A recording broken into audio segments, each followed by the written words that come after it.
Welcome to daily current affairs. Date है आज 1 नवंबर।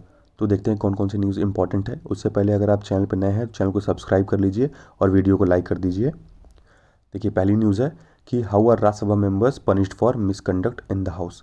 Means जो राज्यसभा मेंबर्स हैं, अगर वो मिसकंडक्ट करते हैं कोई हाउस में तो उनको किस हिसाब से पनिशमेंट दी जाएगी।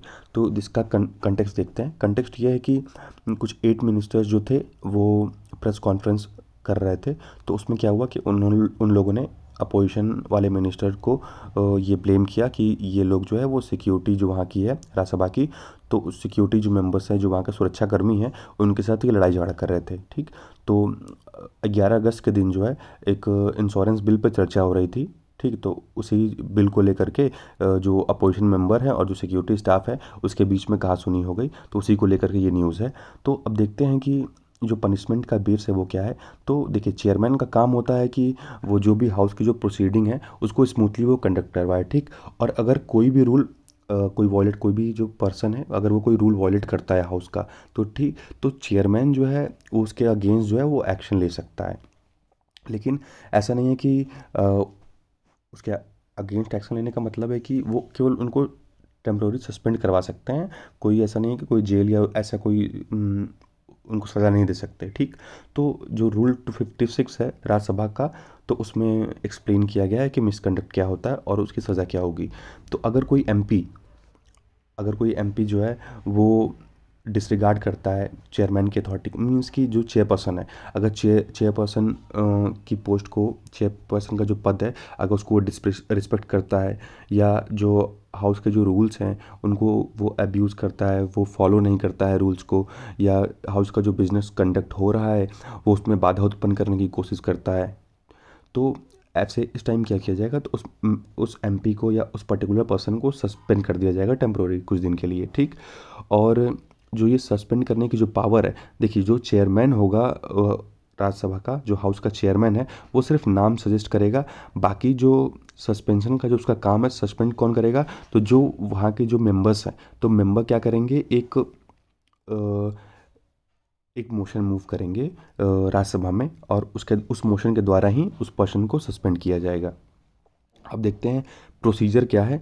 अगर किसी एमपी को सस्पेंड करना है तो उसका प्रोसीजर क्या है। ठीक, तो द चेयरमैन में name A member who disregard the authority.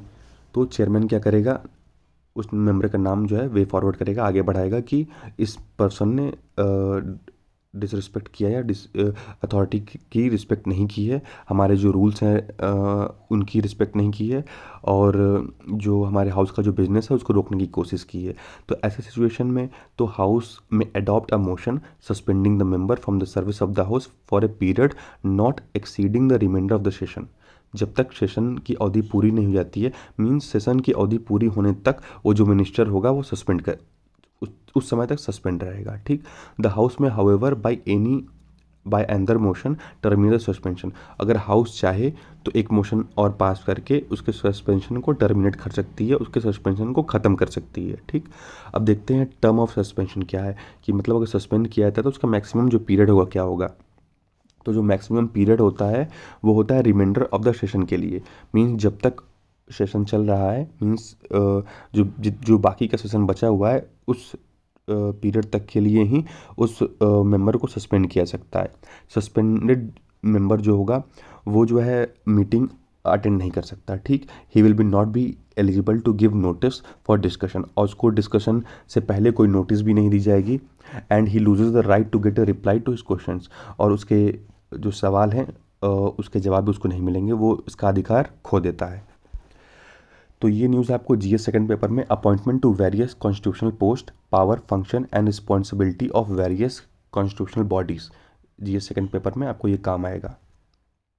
Next news है centre propose strict regulation for CWC। तो देखिए CWC जो है वो है चाइल्ड वेलफेयर कमेटी। कंटेक्स्ट ये है कि ministry of women and child development, जो ministry of women and child development है, उसने प्रपोज किया है एक draft amendment juvenile justice model rule 2016 के लिए। ठीक, तो ये फॉलो करता है the passage of juvenile justice care and protection of children juvenile justice amendment bill 2021। तो इसमें देखते हैं क्या क्या अमेंडमेंट्स हैं। जैसे कि पहला पॉइंट कहता है कि individual who receive foreign aid ऐसा इंडिविजुअल जिसको फॉरेन एड मिल रहा है इन देयर पर्सनल कैपेसिटी और as members of an organisation will not be eligible for the membership of child welfare committees. तो जो ऐसे मेंबर्स हैं जिनको फॉरेन से कोई एड मिल रहा है, फॉरेन से पैसा मिल रहा है, तो वो चाइल्ड वेलफेयर कमिटी का जो मेंबरशिप है वो उनको नहीं मिलेगा। ठीक। द सेंट्रल अडॉप्शन एजेंसी कारा, जो हमारी सेंट्रल अडॉप्शन एजेंसी है, मीन्स अगर आपको किसी को भी अगर किसी बच्चे को गोद लेना है तो कारा जो है कारा उसकी अथॉरिटी है। ठीक। Will be empowered to issue no objection certificate for adoption of NRIs and OCIs. तो जो कारा है रिस्पॉन्सिबल है, मीन्स अगर बच्चों का अडॉप्शन करना है, चाहे वो एनआरआई हो, ओसीआई हो या नॉर्मल इंडियन भी हो, तो उसके लिए कारा जो है वो रिस्पॉन्सिबल है। ठीक। अब देखते हैं कि juvenile justice care and protection of children act 2015 क्या है। ठीक। तो ये जो एक्ट था was introduced and pass in parliament in 2015 में ये एक्ट पास किया गया था टू रिप्लेस, और इस एक्ट ने रिप्लेस किया किसको, तो juvenile delinquency law and the juvenile justice care and protection of children act 2000। तो इसको इस एक्ट ने रिप्लेस किया। It allowed the trial of juvenile in conflict with the law in the age group of 16 to 18 year as a adult. तो जो 16 से 18 year के बीच में आते हैं उनको भी एडल्ट कंसिडर करेंगे इस जुवेनाइल एक्ट में, in case where the crimes were to be determined the nature of the crime and whether the juvenile should be tried as a minor और ए चाइल्ड। और उस जुवेनाइल को हम minor की तरह ट्रीट करेंगे या चाइल्ड की तरह, वॉज ये जो डिटरमाइन करने का जो काम है वो कौन करेगा, तो juvenile justice board. Juvenile justice board ये डिटरमाइन करेगा कि जो 18 साल से कम के बच्चे हैं उनको हम किस कैटेगरी में लेंगे, मीन्स 16 से 18 के बीच में अगर वो हैं तो क्या उनको एडल्ट की कैटेगरी में हम लेंगे कि नहीं लेंगे। तो ये डिसाइड करने का काम जो है वो जुवेनाइल जस्टिस बोर्ड का है। It received impetus after the 2012 Delhi gang rape in which one of the accused was just short of 18 years and was there tried as a juvenile। ठीक। तो ये इसकी वजह से दिल्ली गैंग रेप में जो हुआ था, तो उसके बाद से ही इसकी एज जो है वो घटा के 16 कर दी गई, नहीं तो पहले 18 ईयर्स ही थी। नेक्स्ट देखते हैं, the act streamline adoption procedure for orphans, abandoned and surrendered children and the existing central adoption resource authority CARA. तो हमारी जो कारा है वो है central adoption resource authority, has been given the status of a statutory body to enable it to perform its function more effectively. ठीक। तो ये सारी पावर जो है कारा को इसलिए दी गई है ताकि वो अच्छे से फंक्शन कर सके। जैसे अगर कोई भी एडॉप्शन का काम है, मीन्स कोई भी अगर बच्चा गोद लेता है, चाहे वो एनआरआई हो चाहे वो ओसीआई हो, OCI means overseas citizens of India, तो चाहे वो कोई भी हो, तो उसकी जो अथॉरिटी है वो है कारा। तो अब कारा के बारे में देखते हैं। कारा एक एटोनॉमस बॉडी है। ठीक। और एक ये स्टैट्यूटरी बॉडी है अंडर वो ministry of women and child development, ये आती है मिनिस्ट्री ऑफ वुमेन और चाइल्ड डेवलपमेंट के अंदर, और इसको सेटअप किया गया था 2015 में। It function as the nodal body for the adoption of Indian children and is mandated to monitor and regulate in country and inter country adoption। Means अगर कोई यहाँ का मान लीजिए सपोज करिए कोई इंडियन है, वो कोई बच्चा अडॉप्ट करना चाहता है तो भी उसको कारा से परमिशन लेनी पड़ेगी। ठीक। और अगर कोई फॉरेनर है वो यहाँ से बच्चा अडॉप्ट करके ले आना चाहता है तो उसको भी जो है वो कारा से परमिशन लेनी पड़ेगी। CARA is designated as central authority. CARA जो है वो सेंट्रल अथॉरिटी है to deal with inter country adoptions in accordance with the provision of 1993 Hague Convention on inter country adoption ratified by the Government of India in 2003। तो जो CARA है वो किसके provisions के अकॉर्डिंग काम करती है, तो जो हागवे कन्वेंशन हुआ था 1993 में उसके अकॉर्डिंग ये काम करती है। और हागवे कन्वेंशन को इंडियन गवर्नमेंट ने रेटिफाई किया था 2003 में। तो ये न्यूज़ आपको जीएस सेकंड पेपर के government policies and intervention for development in various sector and issues arising out of their design and implementation, इसमें काम आएगी। थर्ड न्यूज़ देखते हैं। थर्ड न्यूज़ है साबरमती आश्रम से। तो जो महात्मा गांधी के ग्रैंडसन हैं तुषार गांधी, ये गुजरात हाई कोर्ट जाते हैं, अपील करते हैं गुजरात हाई कोर्ट में जो गुजरात की गवर्नमेंट है उसके खिलाफ, क्योंकि जो गुजरात की गवर्नमेंट है ये 1200 करोड़ का एक प्लान ले आई है साबरमती आश्रम के लिए, और उनका कहना है कि हम साबरमती आश्रम को रीडेवलप करेंगे। ठीक। तो देखते हैं इशू क्या है। तो redevelopment plan involves extending its area from 5 to 55 acres. तो ये जो प्लान है ये साबरमती आश्रम के एरिया को 5 एकड़ से 55 एकड़ तक बढ़ा देगा। उसके बाद Tushar Gandhi says this plan is diametrically oppose to the personal wishes of Mahatma Gandhi. और देखिए जब सीधी बात है जब बढ़ाई जाएंगे तो जो आसपास के लोग हैं उनके घर भी जो है उनको कहीं और शिफ्ट होना पड़ेगा। तो इसलिए तुषार गांधी का ये कहना है कि ये कहीं ना कहीं जो महात्मा गांधी का जो आइडियल है जो थिंकिंग थी वो इसके अगेंस्ट है। The project would lead to the reduction of the shrine and memorial of the freedom of movement and turning the ashram into a commercial tourist spot. तो और उनका ये कहना है कि ये जो आश्रम है ये इसके बाद अगर ये डेवलप हो जाए तो ये एक तरह से टूरिस्ट स्पॉट बन जाएगा। अब देखिए गवर्नमेंट अपने आप को डिफेंड कैसे करती है। तो देखिए गुजरात गवर्नमेंट का ये कहना है कि वो मेंटेन करेंगे ये जो मीन्स जैसे वो अभी है, जो उसका हेरिटेज है, जो साबरमती आश्रम है, तो उसका जो कैंपस है वो जैसे क्या वैसा है वैसा ही रहेगा, उनका कहने का ये मतलब है। लेकिन वो क्या करेंगे, बस वो इसको रीडेवलप कर रहे हैं। गवर्नमेंट गुजरात की गवर्नमेंट ये कह रही है कि सिर्फ वो इसको रीडेवलप करेगी, मीन्स केवल जो इंफ्रास्ट्रक्चर है उसको डेवलप करेगी। अब देखते हैं साबरमती के आश्रम में के बारे में देखते हैं। तो Mahatma Gandhi set up Sabarmati Ashram and lived there from 1917 to 1930। Means Mahatma Gandhi जो थे वो यहाँ रहे 1970 से 1930 तक रहे और इनके द्वारा ही सेटअप किया गया था। और यहीं से शुरुआत हुआ दांडी मार्च का, जिसको हम साल्ट सत्याग्रह के नाम से भी जानते हैं। तो 12 मार्च 1930 को दांडी मार्च की शुरुआत जो है यहीं साबरमती आश्रम से हुई थी। Originally called the Satyagraha Ashram, reflecting the movement toward passive resistance launched by the Mahatma, the ashram became home to the ideology that sets India free. ये न्यूज़ आपको जीएस फर्स्ट पेपर में the freedom struggle its various stages and important contribution from different parts of the country, इस topic में आपको काम आएगी। Fourth news आती है हमारी सेल ऑफ टॉक्सिक क्रैकर से, मीन्स जो पटाखे वगैरह होते हैं उनकी सेल से रिलेटेड है। तो सुप्रीम कोर्ट ने जो है फ्राइडे को जजमेंट सुनाया, उसमें ये कहा कि अगर कोई भी स्टेट में इलीगल जो पटाखे वगैरह हैं, जो क्रैकर्स हैं, अगर वो बेचे जाते हैं तो वहाँ जो चीफ सेक्रेटरी हैं और जो वहाँ के टॉप एडमिनिस्ट्रेटिव ऑफिसर्स होंगे या जो पुलिस ऑफिशियल्स होंगे तो उन्हीं को लायबल ठहराया जाएगा। ठीक, सुप्रीम कोर्ट ने यह भी कहा कि nobody can be permitted to play with the life of others. भाई किसी को भी दूसरों के जान से, दूसरों के अधिकार से दूसरों के जान से खेलने का अधिकार नहीं है। तो जो खासकर जो सीनियर सिटीजन और बच्चे हैं उनके लिए कहा गया कि जो सीनियर सिटीजन्स हैं और बच्चे हैं उनको जो क्रैकर्स जो स्मोक निकलेगी, जो फ्यूम्स निकलेगी, वो इनको ज़्यादा नुकसान करेगा।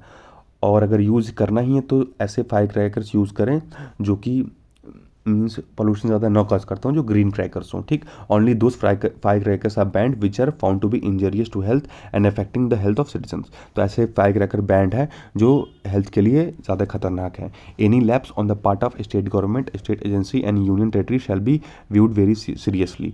और अगर इस चीज़ को लेकर स्टेट गवर्नमेंट या कोई भी स्टेट एजेंसी इस चीज़ को लेकर के अगर ठोस कदम नहीं उठाती है तो उसके खिलाफ जो है सुप्रीम कोर्ट एक्शन लेगा। If it is found that any banned fire cracker are manufactured, और अगर ऐसा मिलता है कि मीन्स कोई बैंड फायर क्रैकर जो है, प्रतिबंधित कोई फायर क्रैकर, कोई पटाखा है, तो अगर वो मैन्युफैक्चर हो रहा है या सोल्ड हो रहा है या किसी एरिया में उसका यूज़ किया जा रहा है, तो वहाँ के जो चीफ सेक्रेटरी होंगे और जो पुलिस कमिश्नर होंगे और जो डिस्ट्रिक्ट के एसपी होंगे और जो थाने के एसओ होंगे, तो उनके खिलाफ जो है सख्त से सख्त कार्रवाई सुप्रीम कोर्ट के द्वारा ली जाएगी। The court had allowed the use of green and environment friendly crackers made without toxic ingredient. तो कोर्ट ने ग्रीन क्रैकर्स को केवल अलाउ किया है। अब देखते हैं कुछ फायर क्रैकर्स के बारे में। तो fire crackers are fuel and oxidisers to produce a combustion reaction and the resulting explosion express the material in a superheated state. The metal salt in the explosive mix get excited and emit light. तो क्या होता है कि जो fire crackers हैं वो एक तरह से फ्यूल के मीन्स वो ऑक्सीडाइजर्स का काम करते हैं और वो एक साथ मिलके वो कंबस्ट कर जाते हैं, एक कंबशन रिएक्शन क्रिएट करते हैं जिसकी वजह से उनमें एक्सप्लोजन होता है और लाइट एक एमिट होती है। ठीक, तो many study shows that burning of fire cracker is an unusual and peak source of pollution. तो ये क्या है, बर्निंग ऑफ फायर क्रैकर जो है वो एक पीक सोर्स ऑफ पोल्यूशन है made up of particles and gases, क्योंकि ये क्या करता है एटमॉस्फेयर में ये पीएम लेवल को बढ़ा देता है। पीएम लेवल है particulate matter level. Particulate matter level 2.5 होता है और पार्टिकुलेट मैटर 10। तो इन दोनों लेवल्स को जो है ये फायर क्रैकर्स इंक्रीज करते हैं। ठीक, pollution from fire crackers affect the health of people and animals, और ये लोगों और जानवरों तक के जो हेल्थ है उनको अफेक्ट करता है। ठीक, सीधी बात है, एयर क्वालिटी जो है अगर वो पुअर हो जाती है तो सीधी बात है ये चीज़ सबको अफेक्ट करेगा। This have resulted in court cases calling for a total ban on firecrackers, and court finally decided to restrict the type of chemical used as well as their volume. Means आप जो है सिर्फ green fire crackers use कर सकते हैं, और जो environment friendly हो, इको फ्रेंडली हो, ऐसे फायर क्रैकर्स ही यूज़ कर सकते हैं. इसीलिए एक तरह से बाकी जो ऐसे क्रैकर्स हैं जो कि ज़्यादा हार्मफुल हैं, उन पर सुप्रीम कोर्ट ने टोटल बैन लगा दिया है. तो ये न्यूज़ आपको जीएस सेकंड पेपर के हेल्थ और जीएस थर्ड में पोल्यूशन में ये चीज़ काम आएगी. लास्ट न्यूज़ है हमारी न्यूमोकोकल वैक्सीन से. मीन्स न्यूमोकोकल कॉन्जुगेट वैक्सीन है पीसीवी ड्राइव. इसको लॉन्च किया गया है यूनियन हेल्थ मिनिस्ट्री के द्वारा. ठीक, union health ministry launched national wide expansion of pneumococcal conjugate vaccine under the universal immunisation programme. और ये लॉन्च हुआ है किसके अंडर? यूनिवर्सल इम्यूनाइजेशन प्रोग्राम के अंडर में इसको लॉन्च किया गया है एज ए पार्ट ऑफ आज़ादी का अमृत महोत्सव.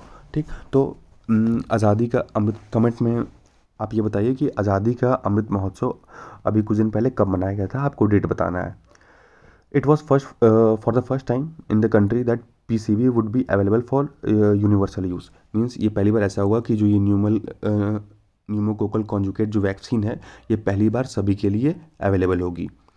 देखिए, निमोनिया जो है वो एक बच्चों में जो है वो मीन्स जो छोटे बच्चे होते हैं उसमें क्या होता है कि बहुत जल्दी उन लोगों को निमोनिया हो जाता है. ठीक, तो उनकी छोटे बच्चों की डेथ होने का एक ये मेन कॉज है, लीडिंग कॉज है. ठीक,